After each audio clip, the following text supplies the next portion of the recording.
Hello guys, welcome back to our channel again and good morning all of you. हम discuss कर रहे थे 15th chapter nuclear physics के बारे में और लास्ट क्लास में हमने डिस्कस किया था रेडियो एक्टिविटी। क्या होती है रेडियो एक्टिविटी? कि भारी नाभिक अपने में से स्वतः कुछ अदृश्य विकिरणों का उत्सर्जन करते हैं। इसी घटना को हमने रेडियो एक्टिविटी कहा था। क्यों करते हैं? स्टेबिलिटी के लिए, क्योंकि भारी नाभिक कम स्टेबल होते हैं तो अपने में से ऊर्जा निकालकर, द्रव्यमान के रूप में ऊर्जा निकालकर वो स्टेबल बनना चाहते हैं, इसलिए वो विकिरणों का उत्सर्जन करते हैं और इस घटना को रेडियो एक्टिविटी कहा था। उसके साथ ही हमने रेडियो एक्टिविटी के कुछ फीचर्स देखे थे गाइस, और इसमें इंपॉर्टेंट फीचर ये था कि ये एक प्राकृतिक घटना है, मतलब हमारा इस पे कोई जोर नहीं। लेकिन प्राकृतिक घटना होने के बावजूद ये भी कुछ लॉज फॉलो करती है, और ये लॉज स्टैटिस्टिकल लॉज होते हैं, मतलब सांख्यिकी के नियम होते हैं, जिन्हें सबसे पहले रदरफोर्ड और सोडी ने बताया था। तो आज के इस सेशन में हम इसी नियम के बारे में डिस्कस करेंगे। तो चलिए शुरू करते हैं गाइस आज का सेशन। देखिए, रेडियो एक्टिविटी के लॉ को समझने के लिए हम मान लेते हैं हमारे पास कोई एक सैंपल है, मतलब रेडियो एक्टिव पदार्थ का कोई नमूना है, और रेडियो एक्टिव होने के कारण इसमें से रेडियो एक्टिव विकिरणें उत्सर्जित हो रही है। हमने ये भी डिस्कस किया था कि ये रेडियो एक्टिव विकिरणें जो है वो अल्फा, बीटा या गामा हो सकती है, जिसके बारे में मैं डिटेल में बाद में डिस्कस करूंगा। लेकिन ये कोई भी हो सकती है, अल्फा, बीटा और गामा। इसकी कोई पॉसिबिलिटी नहीं है कि किस समय कौन सी विकिरण उत्सर्जित करेगा। अल्फा हो सकती है, बीटा हो सकती है, गामा हो सकती है। अब इस नमूने में बहुत सारे नाभिक होंगे, बहुत सारे से मेरा मतलब है बहुत सारे नाभिक होंगे। उसमें से किसी एक नाभिक की मैं बात करूं तो हो क्या रहा होगा कि नाभिक में से मान लेते हैं कि अल्फा विकिरण उत्सर्जित हो रही है। ठीक है, अल्फा विकिरण उत्सर्जित होने का मतलब है कि इसमें से हीलियम का नाभिक उत्सर्जित हो रहा है, जिसमें 2 प्रोटॉन होंगे और 2 न्यूट्रॉन होंगे।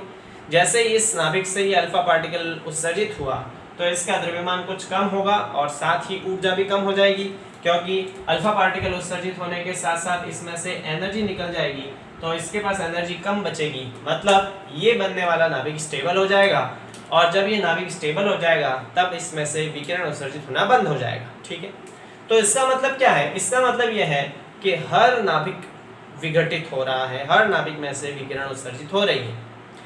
ये घटना इंडिपेंडेंट है, हालांकि ये एक रैंडम इवेंट है, मतलब ये यादृच्छिक घटना है। किस समय किस नाभिक का विघटन होगा उसका कोई लेना देना नहीं, लेकिन यहाँ पर हर एक नाभिक का विघटन एक स्वतंत्र घटना है। कौन सा नाभिक पहले विघटित होगा या बाद में विघटित होगा, इसके बारे में हम नहीं कह सकते। ये सबके लिए प्रोबेबिलिटी सेम है। ठीक है, तो समझिए, मान लेते हैं हमारे पास कोई एक सैंपल है और इस सैंपल में n अविघटित नाभिक है। कितने नाभिक है? Capital N। तो t समय बाद में या dt समय बाद में dn नाभिक विघटित हो जाता है। मान लेते हैं स्टार्टिंग में इसमें कितने नाभिक है? n है, और dt समय में dn नाभिक विघटित हो जाते हैं, मतलब dn नाभिक में से विकिरणें उत्सर्जित हो जाती है और वो स्टेबल हो जाते हैं। ठीक, तो यहाँ पर विघटन की दर क्या आ जाएगी? विघटन की दर आएगी dn/dt। तो रेडियो एक्टिव विघटन का जो नियम है, रदरफोर्ड सोडी रेडियो एक्टिव विघटन का नियम, वो ये कहता है कि इकाई समय में विघटित होने वाले नाभिकों की जो संख्या है वो नमूने में उपस्थित प्रारंभिक नाभिकों की संख्या के समानुपाती होती है। रेडियो एक्टिव विघटन का नियम क्या कहलाता है? इसके अनुसार डबल इन्वर्टेड कॉमा, इकाई समय में विघटित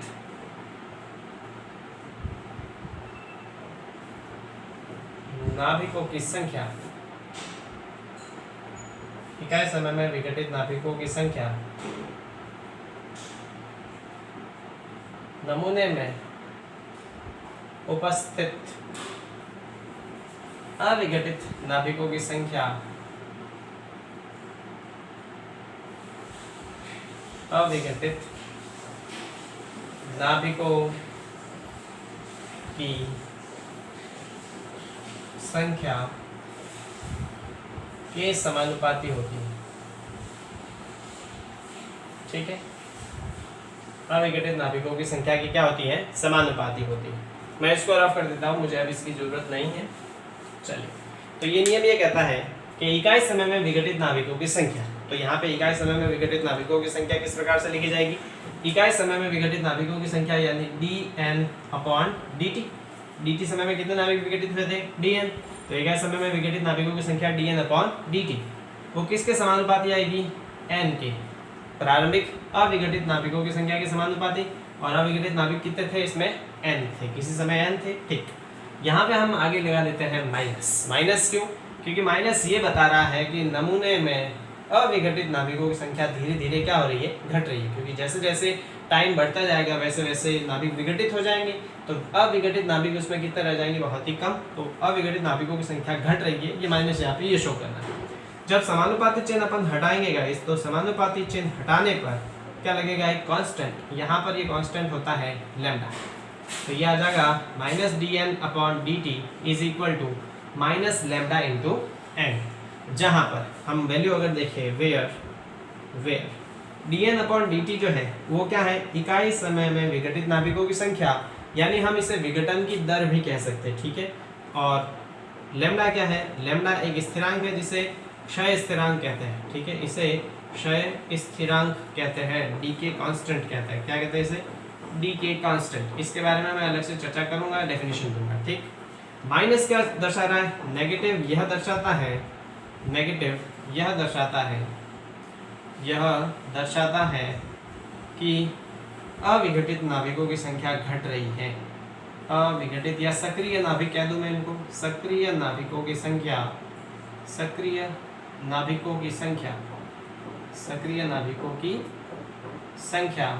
घट रही है। तो हम इस लॉ को ही थोड़ा और आगे एक्सप्लेन करते हैं, समझिए कैसे? देखिए, यहाँ पर ये n इसके गुणा में है, इधर आएगा तो भाग में, ये dt इसके भाग में है, उधर जाएगा तो गुणा में। ये आ जाएगा dn/n is equal to minus lambda into dt। Clear? अब यहाँ पे इसका समाकलन कर देते हैं। ठीक है, तो समाकलन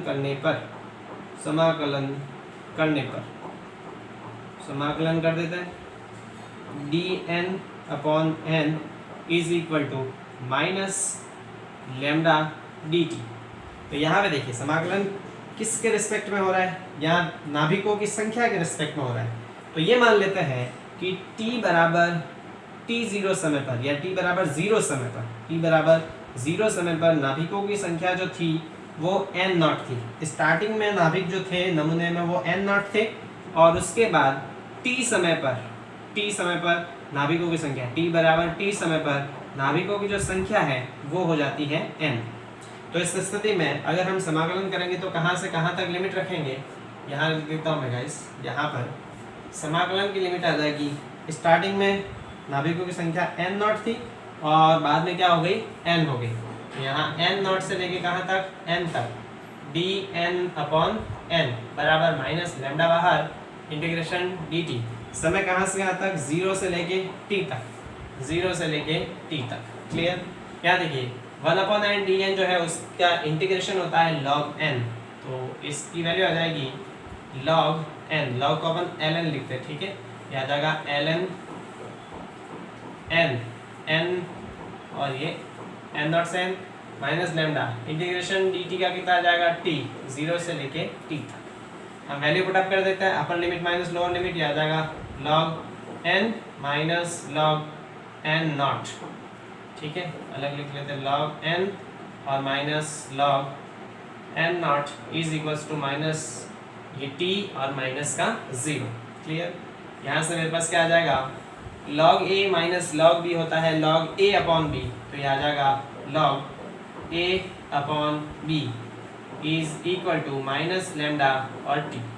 यहाँ हम इसका एंटी लॉग ले लेते हैं। एंटी लॉग का मतलब ये है कि यहाँ से ln हट जाएगा और यहाँ पर e की घात आ जाएगी। ठीक है, तो टेकिंग एंटी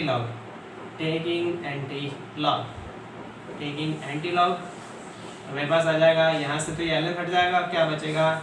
n/n0 बराबर, ये इधर जाएगा तो ये आ जाएगा e की घात माइनस लैम्डा t। यहाँ से मेरे पास ये n0 भाग में इधर आएगा तो गुणा में आ जाएगा, n बराबर n0 e की घात माइनस लैम्डा t। ये मेरे पास फाइनल इक्वेशन आ जाएगी, जिसको मैं दे देता हूँ इक्वेशन नंबर 2। ये इक्वेशन क्या शो करती है? ये इक्वेशन नमूने में सक्रिय नाभिकों की संख्या या अविघटित नाभिकों की संख्या को रिप्रेजेंट करती है। और यहां से हमको क्या पता चलता है कि सक्रिय नाभिकों की संख्या या अविघटित नाभिकों की संख्या चरघातांकी रूप से घट रही तो है, वो तो हमें पता है, लेकिन किस तरह से e की घात माइनस लैम्डा, e चरघातांक है और माइनस है मतलब वो घट रही है, तो किस तरह से घट रही है, चरघातांक के रूप से घट रही है। तो इक्वेशन 2 क्या बताती है, यहाँ लिख देता हूँ गाइस। इक्वेशन समीकरण 2 सक्रिय नाभिकों की संख्या को शो करता है। नमूने में सक्रिय नाभिकों की संख्या, सक्रिय नाभिकों की संख्या को व्यक्त करता है, संख्या को व्यक्त करता है। और इस इक्वेशन से अपन को क्या पता चलता है कि नमूने में सक्रिय नाभिकों की संख्या चरघातांकी रूप से घटती है तथा स्पष्ट है कि सक्रिय नाभिकों की संख्या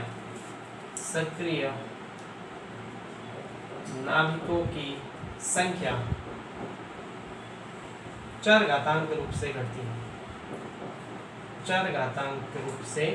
है। अब इसका मतलब मैं समझा देता हूँ।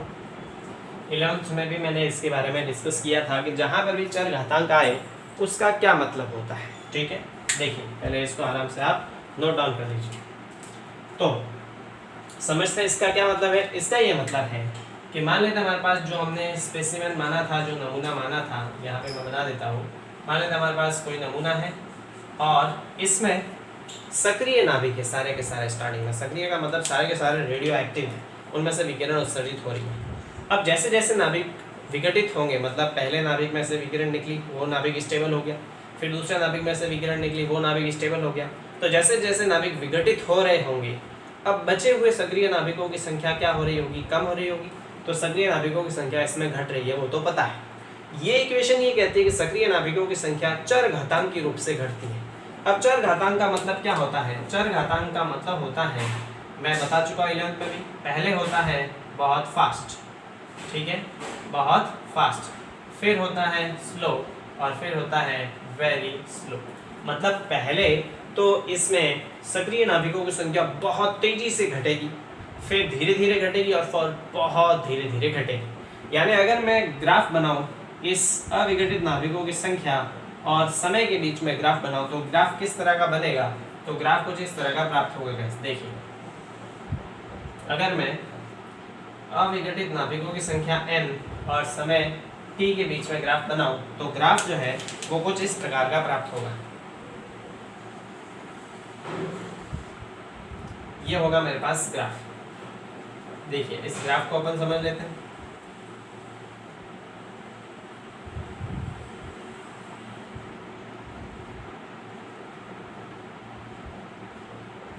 तो ग्राफ को हम थोड़ा स्टडी कर लेते हैं, समझिए। हम ये देखते हैं कि शुरुआत में नाभिक बहुत तेजी से घट रहे हैं, ठीक है, नाभिक जो है बहुत तेजी से घट रहे हैं, यानी कि वेरी फास्ट। उसके बाद नाभिक घटना थोड़ा थोड़ा धीरे हो जाता है, नाभिक जो है वो विघटित होना थोड़ा कम हो जाते हैं, मतलब सक्रिय नाभिकों की संख्या धीरे धीरे घटती है। और उसके बाद ग्राफ जो है वो बिल्कुल यहाँ पे आ जाता है इसकी सीध में, मतलब उसके बाद नाभिकों की संख्या बहुत धीरे धीरे घटती है। तो चरघातांकी नियम का पालन करता है रेडियो एक्टिविटी, मतलब किसी भी रेडियो एक्टिव नमूने में जो सक्रिय नाभिक हैं वो पहले तो बहुत फास्ट घटते हैं, उसके बाद उनके घटने की जो दर है वो कम हो जाती है और उसके बाद बहुत कम हो जाती है। यही रेडियो एक्टिव लॉ कहलाता है, डी के लॉ कहलाता है, ठीक है। तो इसका स्क्रीनशॉट ले लीजिएगा और अपने फेयर काम में लिख लीजिएगा। चलिए, तो अब हम डिस्कस कर लेते हैं क्षय स्थिरांक के बारे में कि क्षय स्थिरांक बेसिकली क्या होता है, और उसके साथ ही हम सक्रियता को भी डिस्कस करते हैं। तो इस पूरे को अपन कर देते हैं गाइस रफ, ठीक है। चलिए,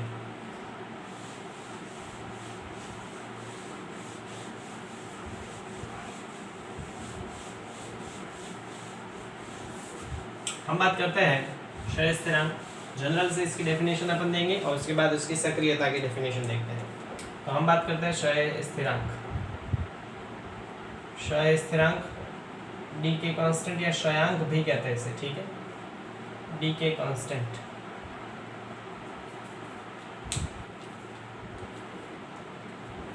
देखिए हमने पढ़ा कि अविघटित नाभिकों की संख्या इकाई समय में विघटित नाभिकों की संख्या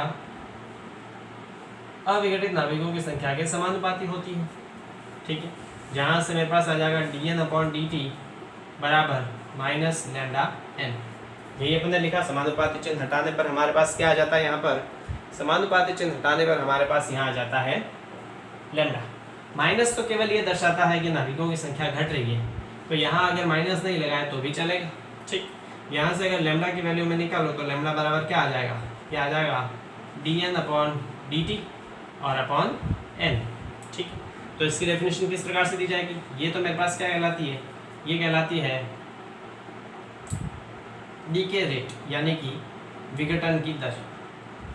विघटन की दर भाई इकाई समय में जितने नाभिक विघटित होंगे उसे विघटन की दर कहेंगे, और ये क्या है, नाभिकों की संख्या। नाभिकों की संख्या, तो हम इसको किस तरह से परिभाषित कर सकते हैं कि प्रति परमाणु विघटन की दर या प्रति नाभिक विघटन की दर, उसे हम कहते हैं क्षय स्थिरांक। तो इसकी डेफिनेशन हो जाएगी प्रति परमाणु या प्रति नाभिक, प्रति परमाणु या प्रति नाभिक विघटन की दर को, विघटन की दर को क्षय स्थिरांक कहते हैं। क्षय स्थिरांक कहते हैं। अब अलग अलग पदार्थों के लिए, अलग अलग रेडियो एक्टिव पदार्थों के लिए इस लैम्डा का जो मान है वो भी अलग अलग होगा। तो इसकी डेफिनेशन बहुत सिंपल सी कि प्रति परमाणु की अगर बात करें, प्रत्येक परमाणु कितने विघटन की दर हमें प्राप्त होती है, वो इसकी क्षय स्थिरांक कहलाता है। यानी क्षय स्थिरांक अगर ज़्यादा होगा तो ऑब्वियस है कि प्रति परमाणु विघटन क्या हो रहा होगा, ज़्यादा, और क्षय स्थिरांक कम है तो प्रति परमाणु विघटन क्या हो रहा होगा, कम। अगर इसके मात्रक की बात करें तो देखिए विघटन की दर होती है संख्या बट्टे समय, और संख्या से संख्या कट जाएगा तो ये केवल समय बचेगा, तो इसका मात्रक आएगा वो आएगा प्रति सेकंड। इसका मात्रक होता है सेकंड इनवर्स या प्रति सेकंड। तो क्षय स्थिरांक होता है कि प्रति परमाणु विघटन की दर क्या होती है, उससे हम उसका क्षय स्थिरांक कहते हैं। इसका मान ज़्यादा होगा तो विघटन ज़्यादा होगा, और अगर इसका मान कम होगा तो प्रति परमाणु विघटन क्या होगा, कम। अब देखिए हमें ये जानने में ज़्यादा इंटरेस्ट नहीं होता कि किसी रेडियो एक्टिव नमूने में कितने सक्रिय नाभिक बचे हैं, हमें ये जानने में ज़्यादा इंटरेस्ट होता है कि किसी रेडियो एक्टिव पदार्थ से प्रति सेकंड कितने विघटित हो रहे हैं नाभिक, या प्रति सेकंड विघटित होने वाले नाभिकों की संख्या क्या है, एक सेकंड में कितने नाभिक विघटित हो रहे हैं, वो जानने में हमारा ज़्यादा इंटरेस्ट होता है, और उसे हम उसकी रिएक्टिविटी यानी सक्रियता कहते हैं। तो उसके बारे में हम डिस्कस कर लेते हैं, इसको रफ कर देते हैं। ठीक है, चलिए हम बात करते हैं रिएक्टिविटी यानी सक्रियता।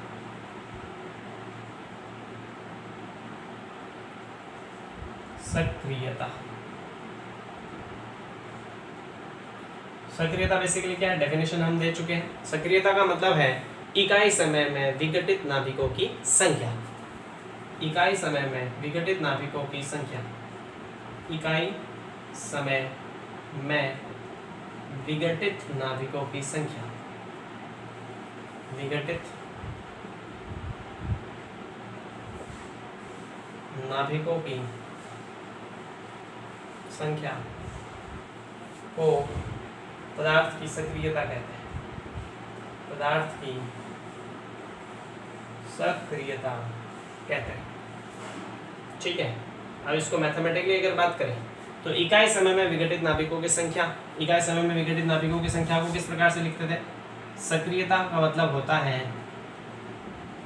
सक्रियता बराबर विघटित नाभिकों की संख्या, विघटित नाभिकों की संख्या और अपॉन विघटन में लगा समय। विघटन में लगा समय।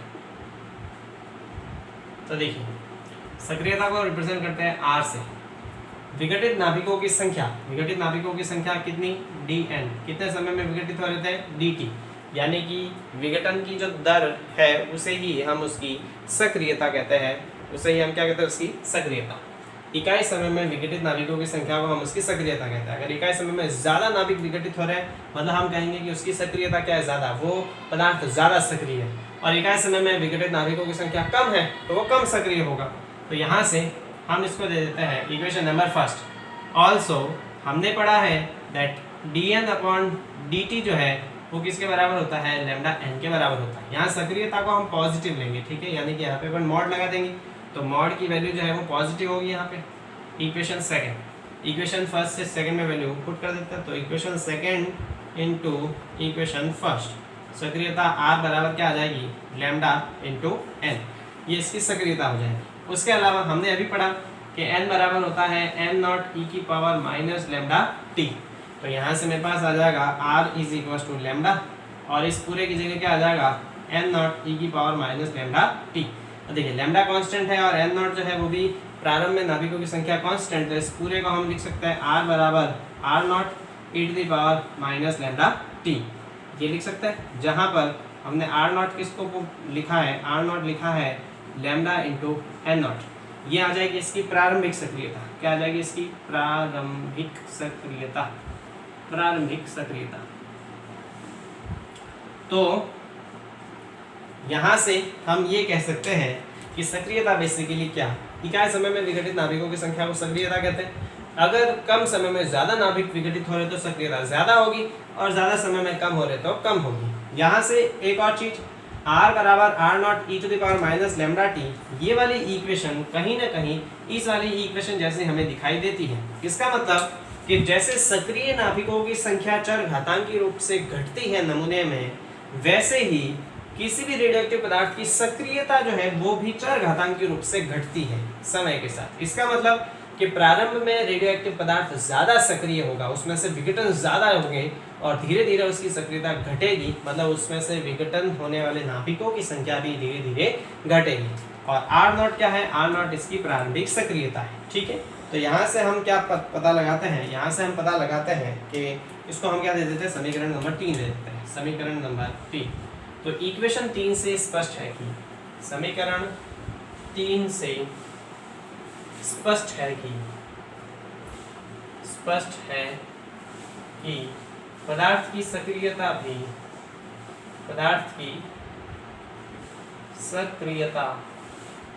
भी चरघातांकी रूप से घटती है, चरघातांकी रूप से घटती है। चरघातांक से मेरा मतलब पहले बहुत फास्ट घटेगी, फिर स्लो घटेगी और फिर वेरी स्लो घटेगी।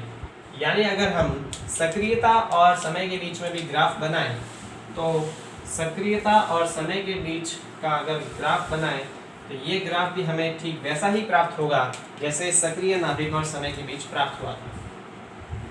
इस प्रकार का ग्राफ प्राप्त होगा।